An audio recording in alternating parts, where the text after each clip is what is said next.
Good morning! Bună dimineața!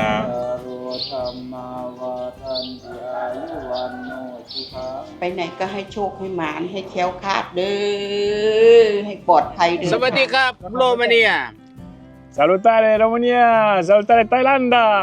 Face o salată cu șorici, fiți atenți, dragilor! Made in Thailand! Made in Thailand! Asta e Thailanda pe care mi-am dorit-o și de care am parte. Două fete frumoase, două surori. Hai! Cu fete frumoase prin oraș!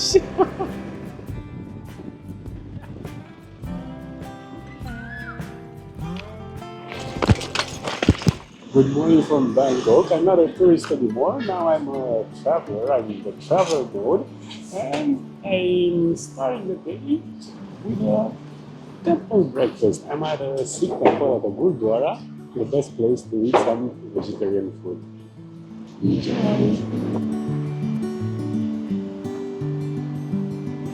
I'm so excited to start again hitchhiking.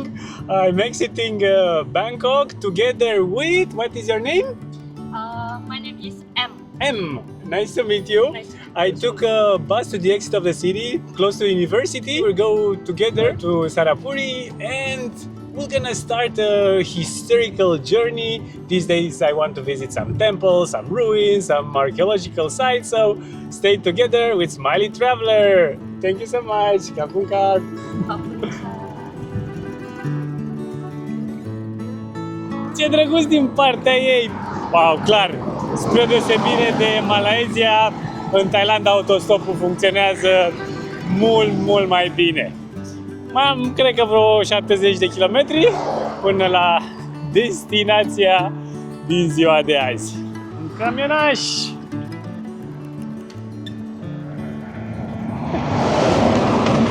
Băi, fraților, la nici 5 minute de când v-am vorbit a oprit. Neng! Mergem împreună către Zitep. Super, thank you! Excelent, excelent, fraților! On the way to Sitep, we stopped for lunch. Of course, traditional Thai food, which is called pad Thai. ผัดไทย Is something like shrimps with some noodles. What is fun here? If you want to call for the waiters, just beep beep instead of a bell. All right, enjoy your meal. Aici ne mănâncă localnicii. ตัวครับเอสครับผม Ce de tare! Tipul care m-a luat la ocazie, Nang, cred că îi pronunț bine numele, mi-a devenit gazdă. M-a invitat la el în sat. El e de fapt șeful satului și are o fermă de găini, are aici o plantație de trestie de zahăr pe care o vizităm. Băi, asta e Thailanda pe care mi-am dorit-o și de care am parte cu oameni prietenoși. Vreau să văd și să vă arăt adevărata fața unei țări, ospitalitatea și autenticitatea. Că mulți mi-au zis, ce tot ne arăți drumuri neumblate sau șoferi, una alta, unde umblă nici țipenie de om. Dar asta e farmecul. Dacă vreți cu adevărat să vedeți cultura unui neam, eu vă arăt. Ce mai știu?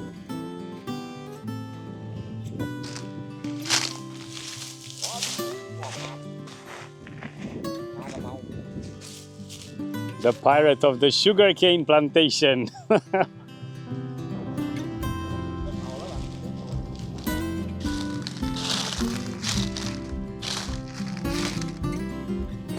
O livadă de mango. Încă nu e făcut, iar fructele mari sunt puse în săculeți să fie protejate de păsări. เขามาจากมาเลเซียเนี่ยตอนเนี้ย What is this? You eat this one? yes can eat this curry Ah, you cook? yes cook Okay. Put in food. ได้ใช้เมก And tomorrow I'm gonna visit the heritage site of Sitep. Ce viață! Am băut apă de cocos, mănânc cocos. E așa o liniște în sat. Și am dat și de un fruct nou, tipic de pe aici. Tamarind, Manila tamarind ar fi în engleză. Sunt ca niște păstăi. Se mănâncă treaba asta albă. Nu semințele negre care arată a fasole.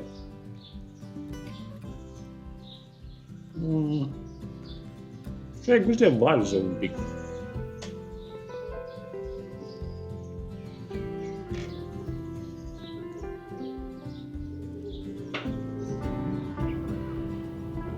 Ne-a luat vecinul în camionetă și mergem un pic la piață. The evening market.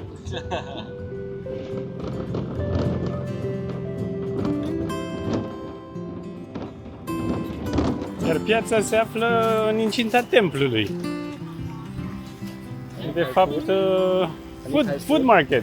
Yes, food market. El e vecinul. Ce ciudat e să mergi la piață seara. Dar până la urmă are sens, că ziua omul lucrează și seara vine acasă, oprește la piață, face cumpărături și nu e atât de cald. Genul de piață cu de toate, și cu legume, și cu fructe, și mâncare. Asta e bine.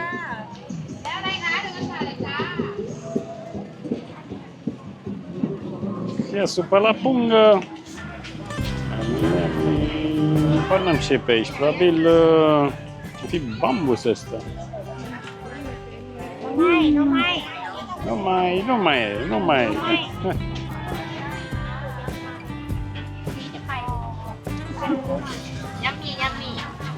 It looks yummy. Asta înseamnă șorici. This is pig skin? Yes, chicken meat. Wow! Also in my country we eat this. Ah. Wow! Wow, face o salată cu șorici. Fiți atenți, dragilor. Niște sos de pește. Amestecă acolo bine.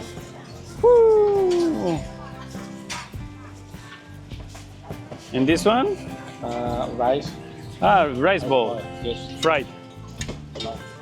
O bulete de orez prăjit. Am revenit aici în sat cu băieții. Am primit niște lam. Nu știu ce lam. E rom, lam. Made in Thailand. Made in Thailand. Așa. Și o să fac niște tamarind murat. What's the name of this one in Thai? Name? Maham. Maham? Oh. Let's see. This is good. Bună combinație. Ați mai mâncat voi așa ceva? Nu. Hai noroc. Și noapte bună. สวัสดีครับโรมาเนีย Salutare România! Salutare Thailanda! Am terminat cu băieții, începem cu fetele, distracția. S-au adunat fetele nemăritate ale satului aici. Să încercăm salată de șorici. So, tic. Hai să vedem. Cred că în frunză de busuioc? Sau frunză de lime.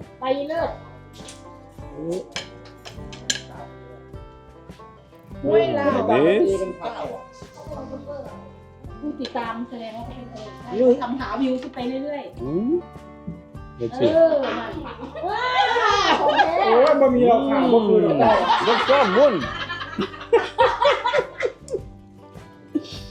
Very good.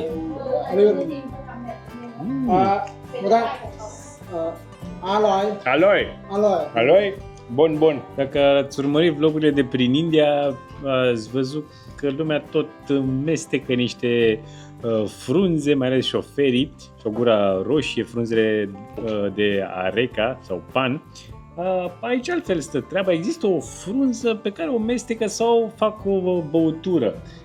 Kratom? Kratom. Kratom. Cam așa arată. Așa negricios ca un Pepsi. Se bea cu gheață. E dezbătut dacă are sau nu are efecte secundare, e cumva din familia cafelei, a opiului, ceva pe acolo, dar are gust de Pepsi. Bun. Cheers! Ce-o forgat? Choncheo! Noroc, fraților!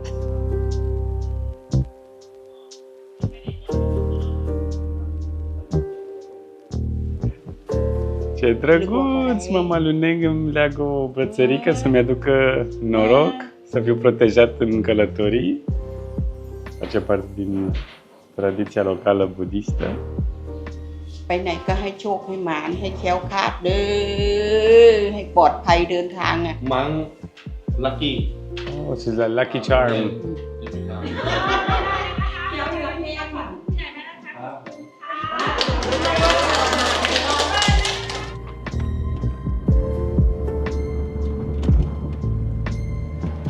Bună dimineața!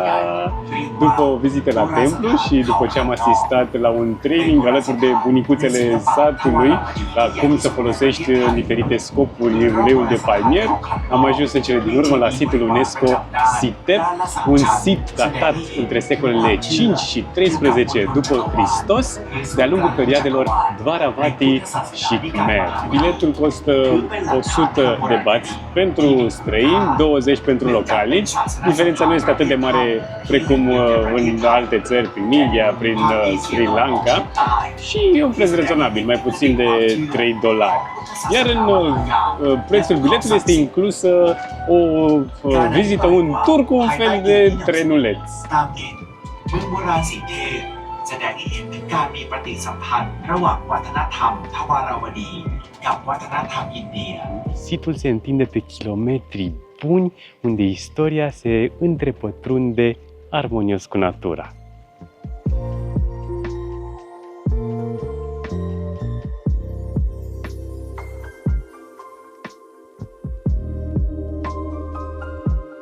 Vechiul oraș Sitep a avut atât influențe budiste cât și hinduse, ca de exemplu mănăstirea Prang Sitep. Iar Khao Klang Nok din secolul 7-8 după Hristos este una dintre cele mai mari structuri din epoca Dvaravati.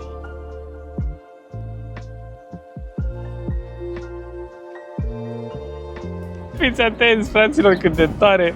E un chioșc acolo la site unde vând înghețată personalizată. Înghețata templului, al sitului. Wow! E minunat cu cocos și nem cu lemon เลมอนฮันนี่ and honey. โอ้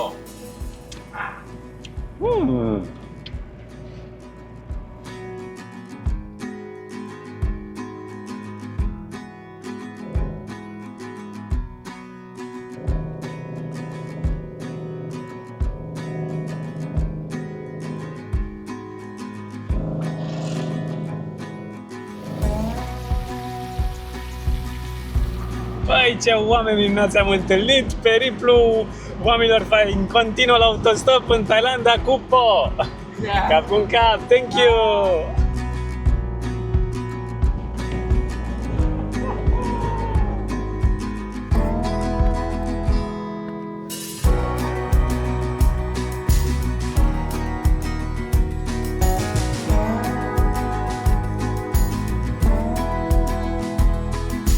Călătoria în timp continuă cu Prasat Panom Rung, un complex de temple hindus construit între secolele 10 și 13 după Hristos pe un vulcan extins. A fost construit în timpul dinastiei Khmer, civilizație despre care am mai vorbit. În timpul ei s-a construit și Angkor Wat, celebru sit din Cambodgia, cel mai mare complex hindus din lume de altfel. Templul principal este dedicat lui Shiva, însă diferite zeități și scene din mitologia hindusă sunt înfățișate pe fațadele templelor. Capodoperele sunt Shiva Nataraja și Vishnu Anantasain. Prima îl portretizează pe Shiva cu 10 brațe, dansând alături de un grup de zei, precum Ganesha, Brahma sau Vishnu, iar în cea de-a doua scenă este portretizat zeul Vishnu deasupra șarpelui Naga, gândindu-se la crearea unei noi lumi. La picioarele sale se află soția sa Lakshmi, iar din buricul său se naște zeul Brahma, ce va crea lumea cea nouă. Autostopul continuă, merge mai departe spre Ubon, în miros de flori pentru zeități și cu coșulețul de orez. I was dropped off in Ubon. I got a new ride with an English teacher. He's Bob. Hello. Thank you so much for stopping. You're welcome. And now we go further. We go to the next city. What's the name? Box Upsip. Okay. People are so nice here. Really, really nice. Thank you, brother. You're welcome. Cum v-am spus, e atât de ușor autostopul până și femeile opresc. M-a luat Cum? Greu și cu numele, dar sunt foarte prietenoși și au încredere. Asta e fantastic. Cam cum ca... Thank you. Și uite ce a rămas de la petrecerea de Revelion. Orezul e mâncarea de bază în Asia, chiar și în Thailanda, și uitați cum se dă cu grebla pe orez.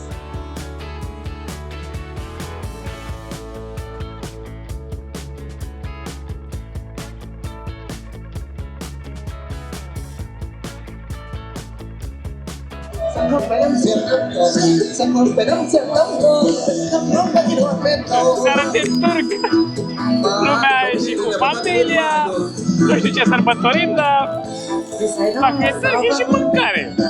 Asta cărnata pare... Cred că e orez prăjit, sticky rice, cred că e și ceva cărniță. Și mi-am mai luat niște cartofi dulci și acum se le faină.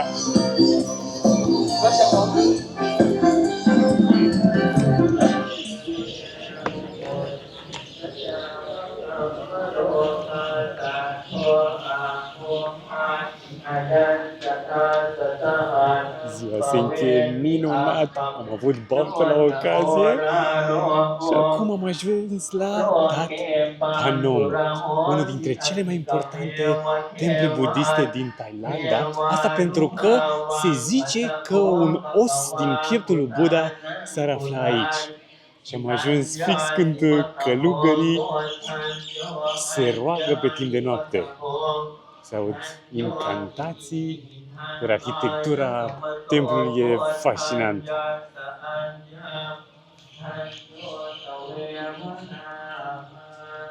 Lo iti piso makawa siram parami sampanno sira upam. Au terminat călugării incantațiile și am zis de ce nu să încerc șansa. Și am întrebat pe mai marele dacă pot să dorm aici și a zis cum să nu, fără nicio problemă. Așa că am o cămăruță doar pentru mine, cu saltea, cu păturică, tot ce trebuie. Uite, aproape am făcut și duș. Minunat! Dar dimineața trebuie să mă trezesc de vreme. Sunt alte incantații de la 4:30, 5, dar noapte bună! จงทรงพระเกษมสำราญมีพระชนมายุยิ่งยืนนาน Cine se scoală de dimineață, departe ajunge cu autostopul! Ia uitați cum se face orezul pe aici!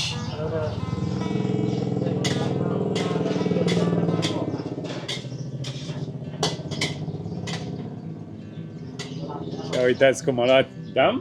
Yes. La ocazie, am ajuns într-un sat uitat de lume, nu e niciun străin pe aici, cu siguranță eu sunt primul. M-a invitat la masă. What's the name? กะเพราหมูกรอบ กะเพราหมูกรอบ Ați înțeles? Probabil e purcel.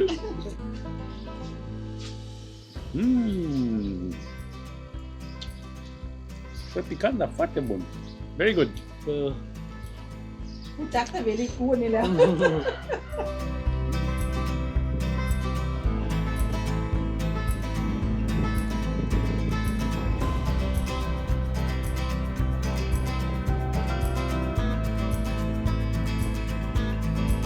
Vino un camioneta! Aventura continuă!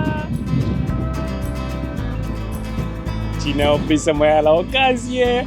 Două fete frumoase, două surori și cu mama, care ne-a lăsat singuri și luăm prânz împreună, niște supă de porc. Hello and thank you! Nice to meet you!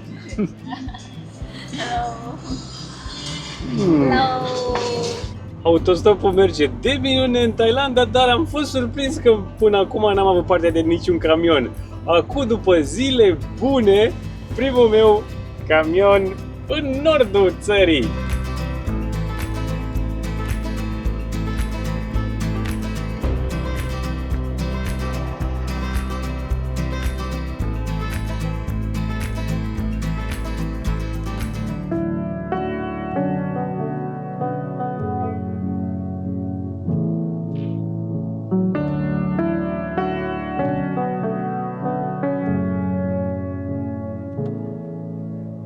Hai, ce digital nomad aici, la mănăstire din nou. Asta e soluția. Couchsurfing nu funcționează deloc în Thailanda, autostopul perfect și dormitul la mănăstire se pare că merge. Nu doar călugării sunt cum ar trebui să fie, oameni buni de ajutor, dar lumea în general în Thailanda. Cât de tare am dat de un călugăr atât de simpatic. El mi-e gazda aici. Folosim Google Translate ca să comunicăm. Hai să vedem. Am descoperit că numele meu în Thai sună foarte ciudat. My name, let's see. Bogdan. In Thai. Bogdan. Bogdan. And your name? พระมน Ramon. Which means mantra. ใช่ หมายความว่าผู้เจริญในธรรม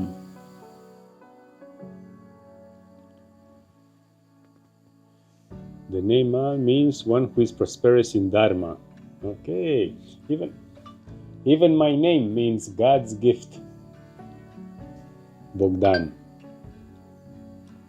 แม้กระทั่งชื่อของฉันก็ยังหมายถึงของขวัญจากพระเจ้า โอ้เย่ Yeah. Facebook. Okay. I'm also a smiley traveler.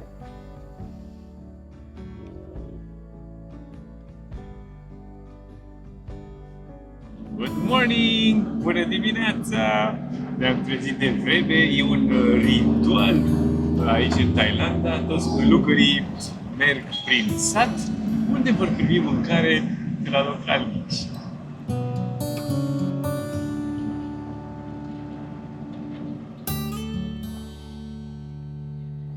Se merge desculț, cu o gentuță pe umăr, am primit și eu una. Sunt tare curios să văd.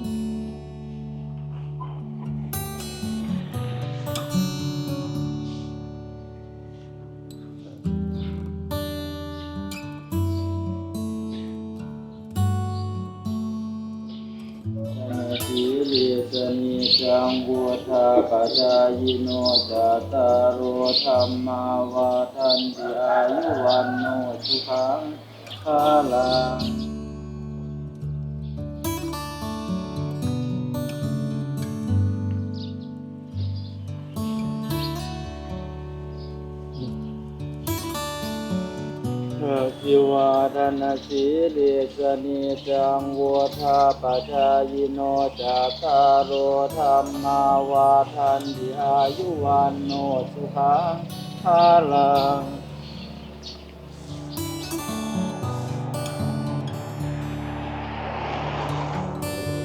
เ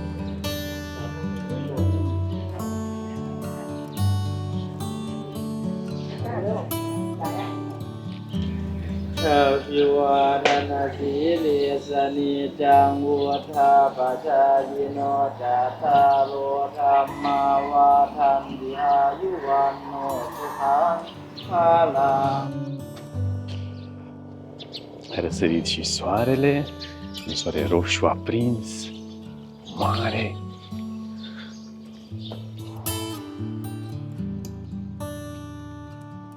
În principal se dă orez, dar și dulciuri, pește, supe. อภิวาทนาสีลิสนิจังวุธาปจายโนจัตตารโอธรรมาวาทันติอายุวันโนสุขังภาลัง Prin zona asta am văzut că multe case sunt construite pe piloni, asemănătoare celor din zonele lacustre.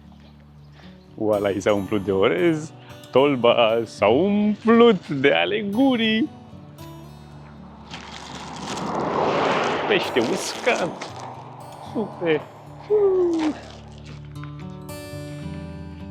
Să tot fi călugăr, nu? Am primit și eu câte ceva.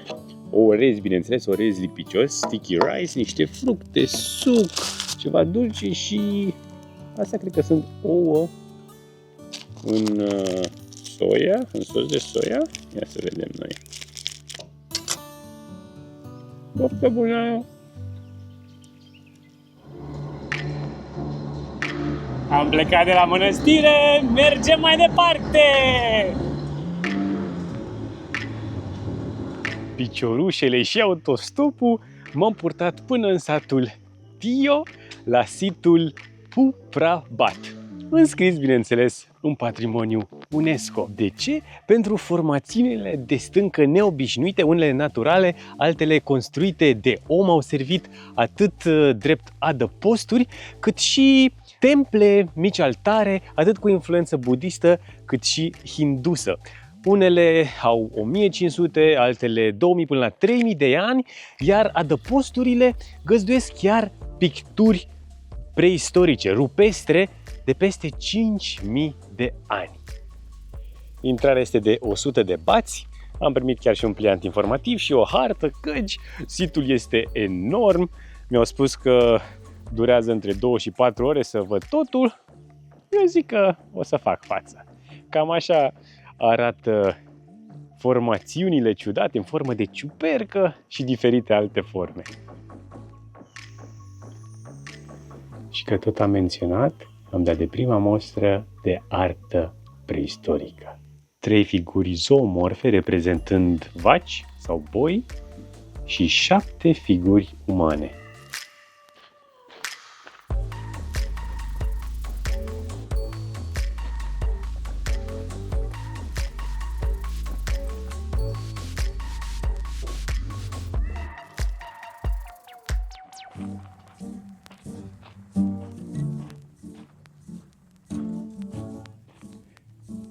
Și ne bucurăm nu doar de istorie, ci și de natură. Priviți ce peisaj superb!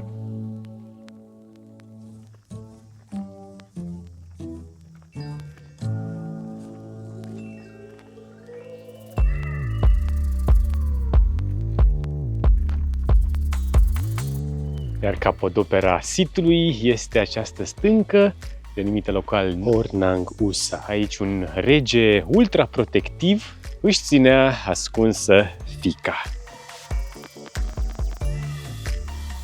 Statui ale lui Buddha, iar vopseaua roșie reprezintă aura lui. Drumul e lung, camionetele sunt multe și șoselele bune. Băi, nu m-aș fi așteptat ca și drumurile secundare să fie atât de bune în Thailanda, iar mașinile de asemenea. Înseamnă că traiul e bunicel pe aici. Am fost luat la ocazie și de un polițist de feu. Yeah. Thank you, brother. Și acum vizităm un templu aproape de un parc național, Phu Reu, și un templu unic. N-am mai văzut o astfel de arhitectură, un templu de lemn. Și multe sculpturi, cu toate că nu este un templu foarte vechi, dar arată chiar bine.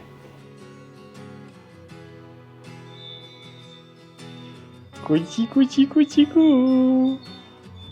Și ia uitați ce priveliște! Zona asta e mult mai verde, mai împădurită, mai aproape de munte.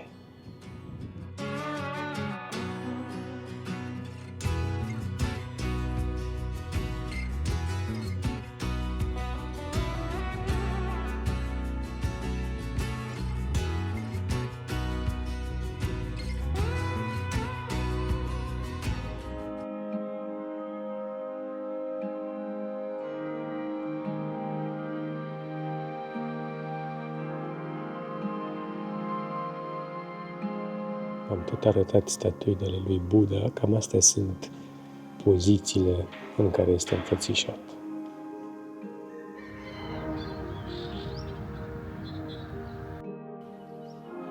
Prima biserică pe care o văd în Thailanda.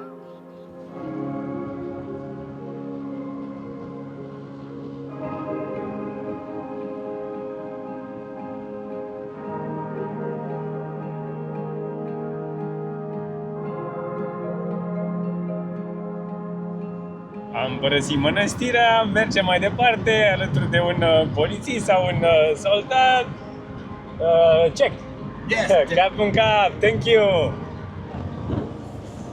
În loc să meargă la școală, îl duc pe Smiley Traveler, elevii cu autostopul.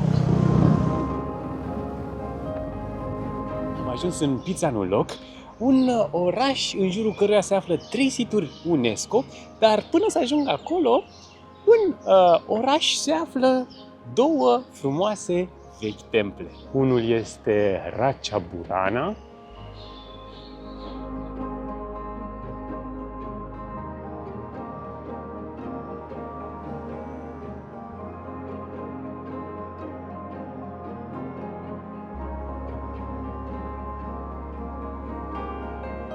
iar cel de-al doilea este Wat Prasiratana Mahatat, care, conform celor mai mulți localnici, ar adăposti cel mai frumos chip al lui Buddha, o statuie a lui Buddha aurită.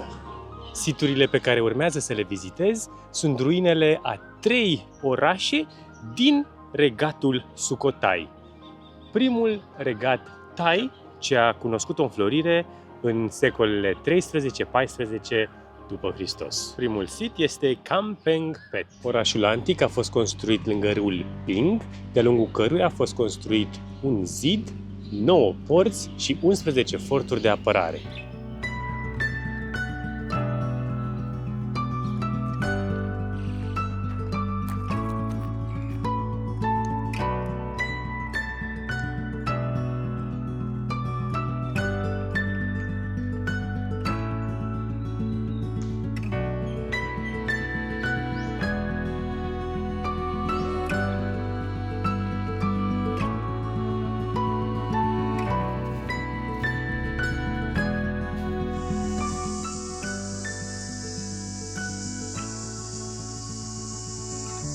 Sunete de junglă.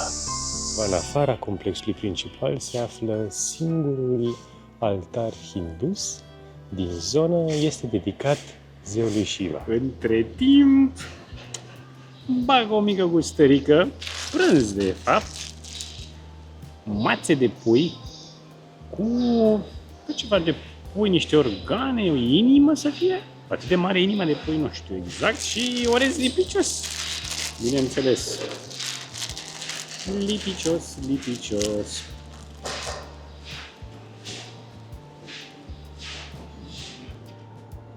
Mă mai tot întreba lumea de ce nu uploadez mai des sau să fie nu știu cum, mai lungi, mai scurte, dragilor.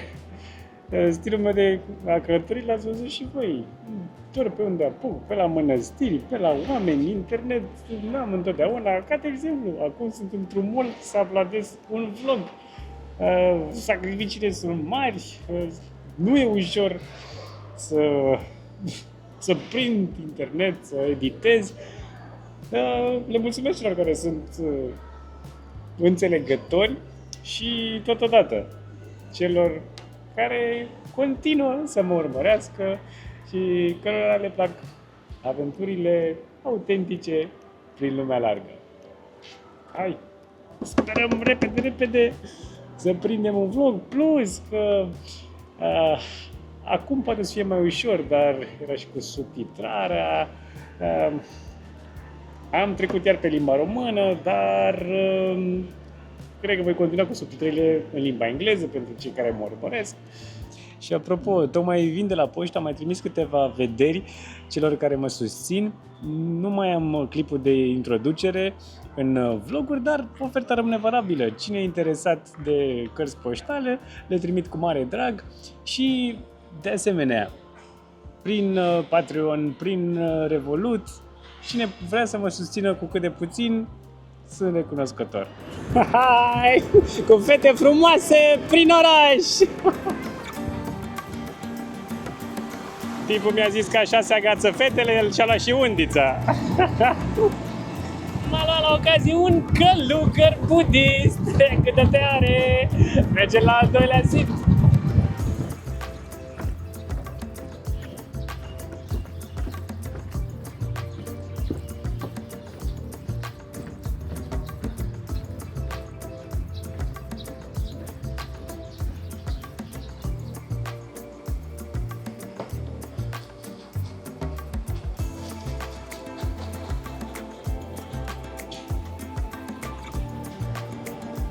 Ok, cap în cap. Pentru 20 de bani mi-a luat niște vierni de mătase. Number one. Vierni la pungă, cine mai poftește, cine mai dorește. Wow. Dintre toate ligioanele astea, ei cred că sunt preferații mei.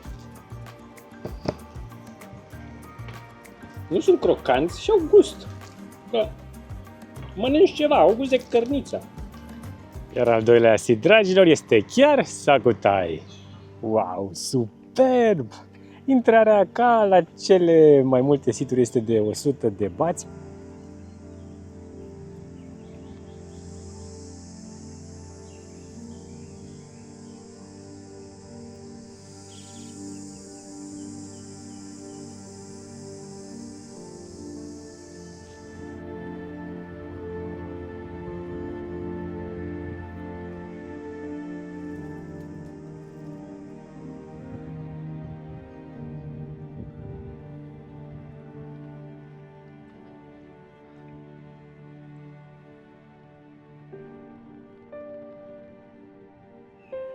Și am ajuns la ultimul sit pe ziua de azi, Sachanalai. Ultimul sit și din vlog și nu sunt singur. Explorez alături de Iana, care m-a luat la ocazie. Hai! Cu bicicleta! Bike ride in a historical park. Chiar a fost o idee bună să luăm bicicleta, căci e un sit enorm și am ajuns la închidere, nu e nimeni. Perfect, nici nu e atât de cald, noi și păsările. Super!